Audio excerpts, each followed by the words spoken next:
Look at Todd Bodine. He's coming back. He's got pushing from Joey Coulter, and they're making some ground. Now moving off of the bottom of the racetrack as they come into the tri-oval. Stay on the yellow line. They're trying to make something happen up top here. Stay on the yellow line.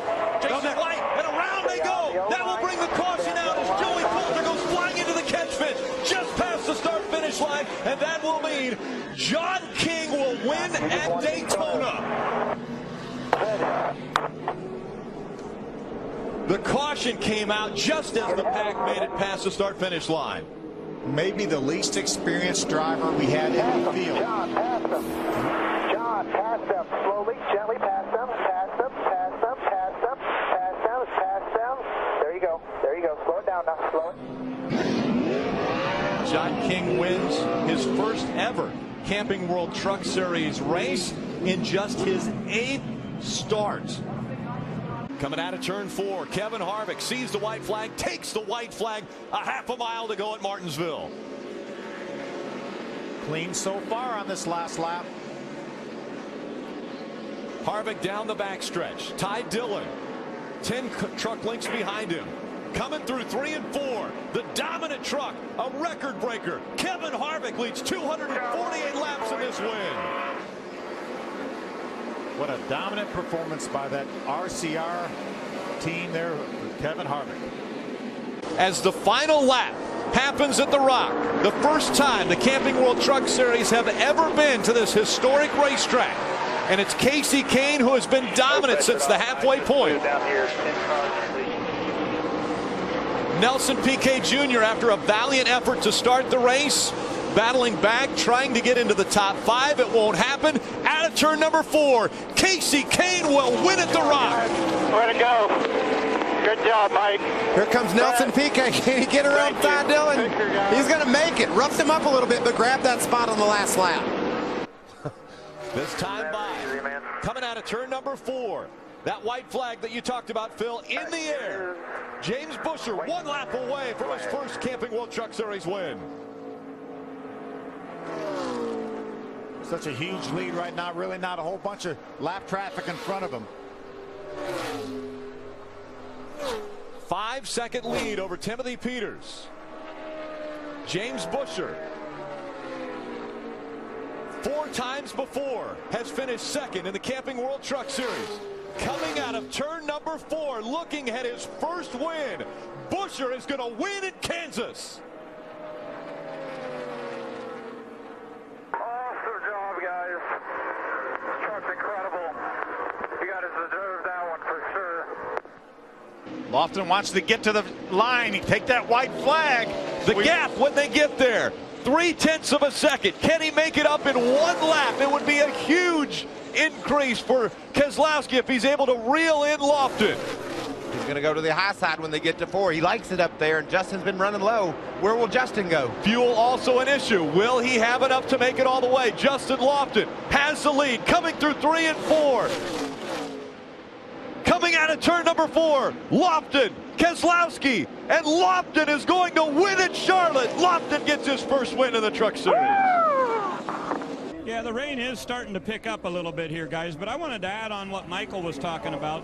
I talked with Todd earlier this week about the upcoming races. They weren't totally sure they were going to be able to make it to Dover, but they've got a brand new truck sitting there ready to go to Texas. And Todd said that what Rick Gay has done with this truck as far as aero and everything puts them as the favorite at Texas, and now it is official that Todd Bodine has won the race here in Dover, Delaware. Todd Bodine victorious for Red Horse Racing in truck number 11. A 5th, a 3rd, and now a 1st. That makes him hot toddy.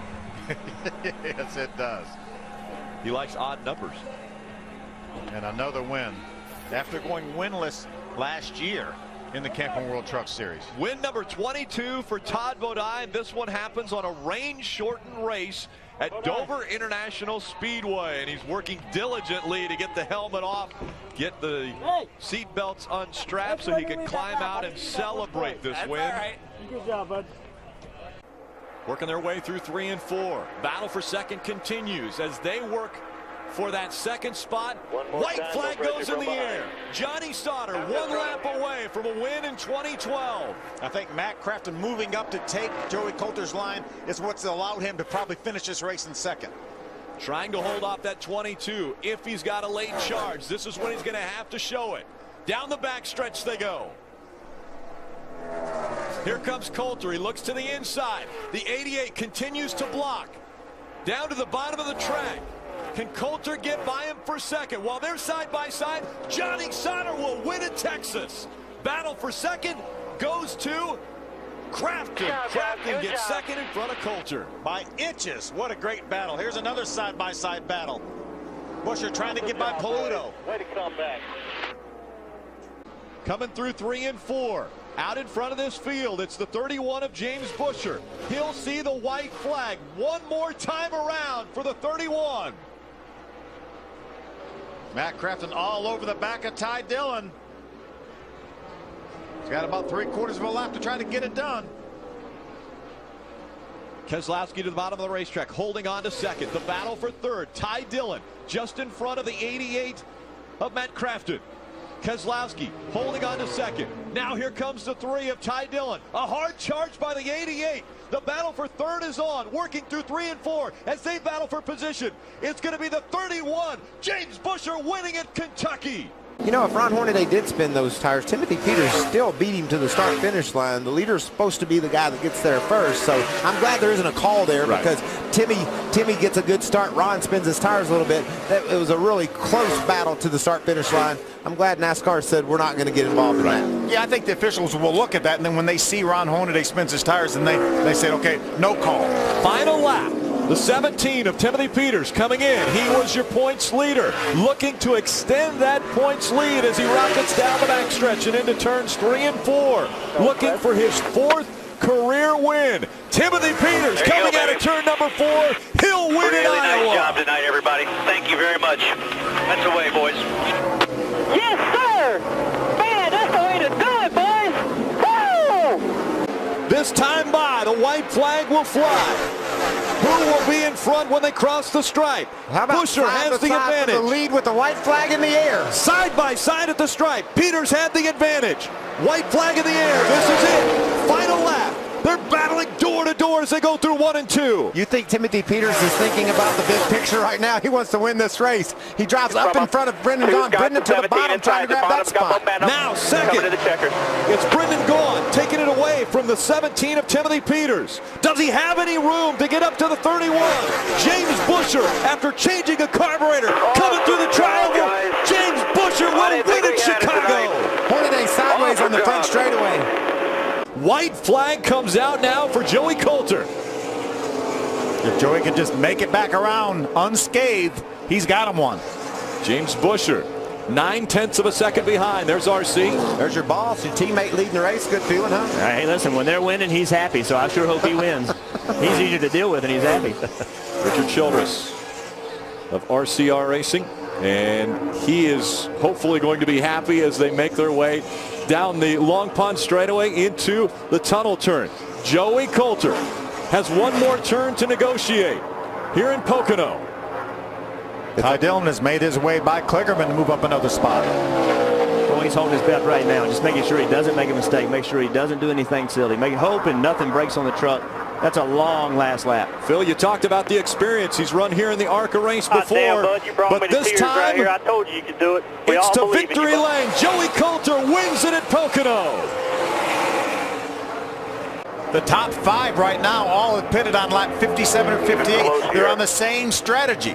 Do not step on the gas in the corners. Roll through the corners. Yeah, he needs to slow down more, Phil. He's got 14 seconds of a lead, and he just needs to make it 2 laps. I'd slow way down as long as I got enough gas to make it to the finish. And Well, he slowed down, that's for sure. And right now, he comes out of turn number 4. This time by, he's going to see the white flag.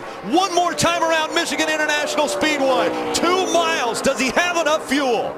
And we know he's not going to get a green-white checker because he's already taken the white flag. how about his dad's 60th birthday present? He's got a commemorative deck lid to... We are not racing them. We are not racing them behind us.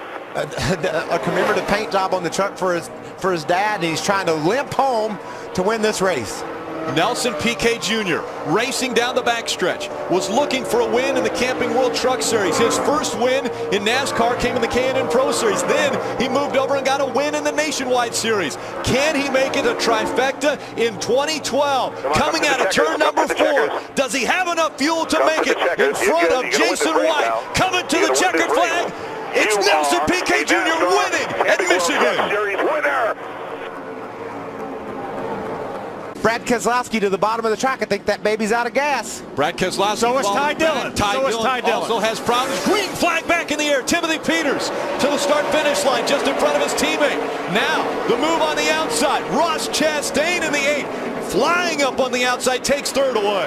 Ty Dillon is going to remain on the racetrack against the inside wall coming off turn 4. We stay green. This flag will be the white one. Next time by, it'll be the flag that ends the race. Timothy Peters has led every lap. Can he lead the final one? Parker Kligerman has a great run off of turn number 2. He stays in front of the 0-8 of Ross Chastain. Coming out of turn number 4. It's going to be a big win for Timothy Peters at Bristol. That's the way, baby. That's the way, everybody. That's what we needed right there. Excellent job, guys. That would be a 1-2 for Red Horse. Happy birthday, Tom DeLoach. It was only a matter of time, is what we have continued to say week in and week out about Ty Dillon. When can he get to victory lane? It looks like he's about a lap and a half away of doing that, but that's still a long way here at Atlanta. This is the greatest feeling in the whole world, Phil. I know you and I are both fortunate enough to win in NASCAR. When you're driving off to that first win, he takes the white flag. There's nothing that feels any better. Final lap for Ty Dillon. Had his worst career finish last Wednesday at Bristol when they had a fuel pickup issue toward the end of the race. Wasn't able to finish as strongly as he should have, and now he's trying to back it up with his first ever win in the Truck Series. Talk about, can he make his way back into the point race? I think he can. He is battling right now to get back into the points race, but right now he is going to grab his first ever Camping World Truck Series win, and it comes at Atlanta Motor Speedway. Yeah!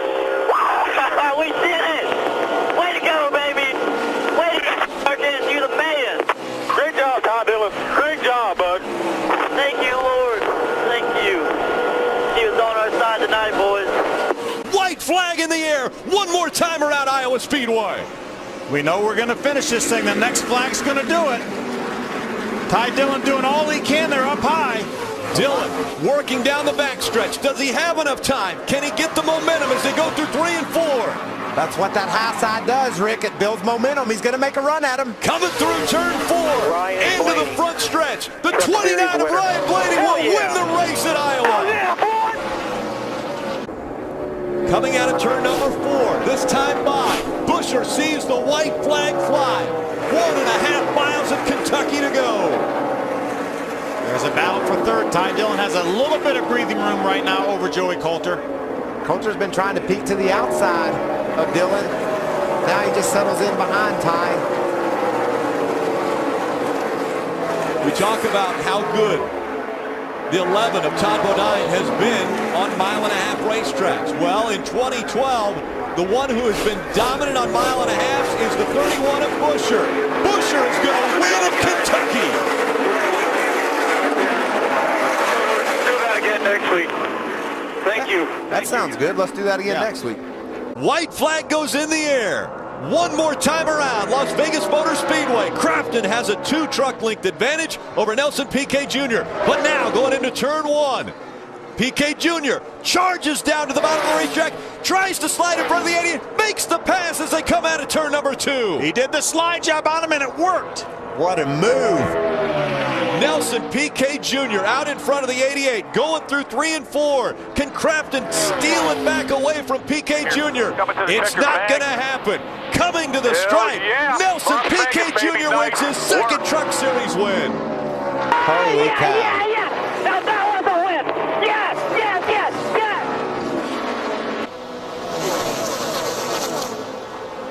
It's amazing that outside line was able to get the momentum they did. Here they come through the tri-oval. This time by, white flag will fly. They're side by side, and the 31 of James Buescher gets shoved out of the way. Here comes the 3 of Ty Dillon.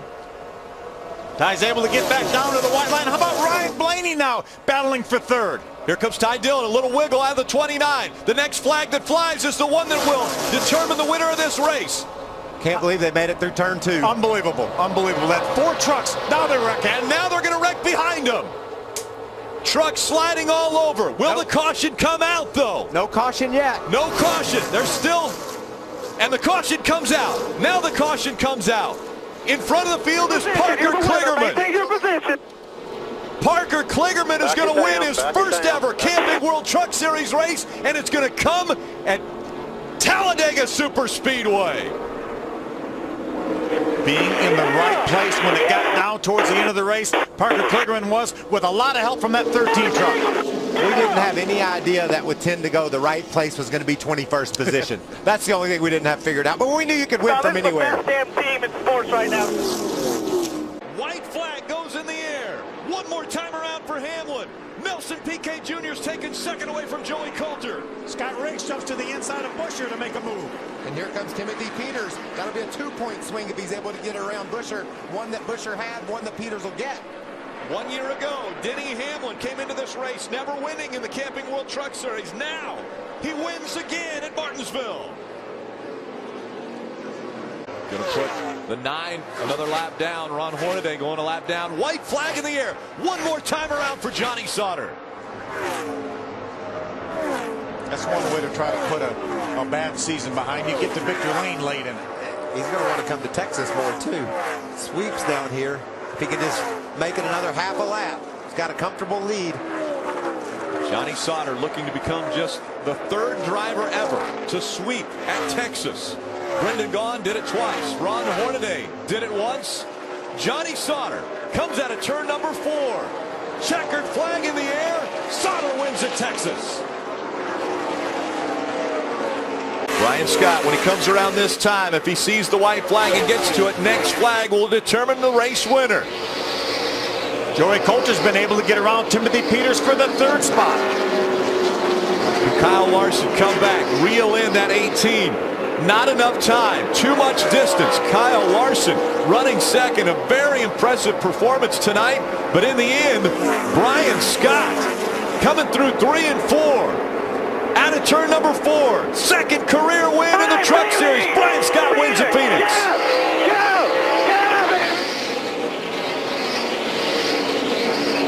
This time by, the white flag will fly one more time around in the 2012 season. Look at the run that Kale Gale got off turn 4. He drove right up on the tailgate of Kyle Busch.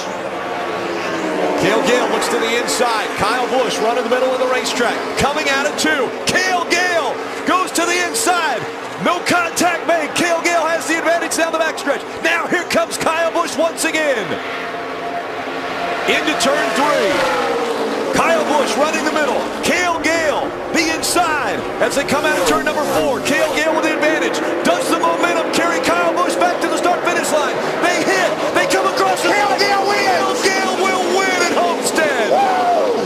How about that? What a great job by Kale Gale. Kale Gale rubbing against Kyle Busch as they came out of turn number 4. You got it. Kale Gale wins the last race of the year. Holy cow. There you go, Bob. Guys, he might have had fresher tires too. He pitted on lap 126, 21 laps after Kyle Busch pitted. Look at the left front tire already flat on Kale Gale's truck. He was squeezing Kyle into the wall to slow that momentum. And it's official. Your 2012 NASCAR Camping World Truck Series champion is James Buescher. Congratulations to that whole 31 team. Congratulations to them. Congratulations to Kale Gale. What a great job winning this race. Eddie Sharp Racing gets both his trucks to victory lane. Justin Lofton at Charlotte and Kale Gale here at Homestead. How about a 9th first-time winner? 9th first-time winner. Incredible. 16th different winner in 22 on the 2012 races. Season in 22 races. That's incredible. And who did he have to pass to get that win? Just Kyle Busch. Probably one of the best ever in the Camping World Truck Series on 1.5 mile tracks, Kyle Busch. And he did it. He did it. He roughed him up a little bit, yeah, but he did it. He had to squeeze him a little bit to grab that win. And he's going to enjoy this win. The celebration for the 31 team of James Buescher, as well as the 33 team of Kale Gale. That is a championship burnout in front of these grandstands. It's a heck of a day at sea, sir. There's more stuff going on.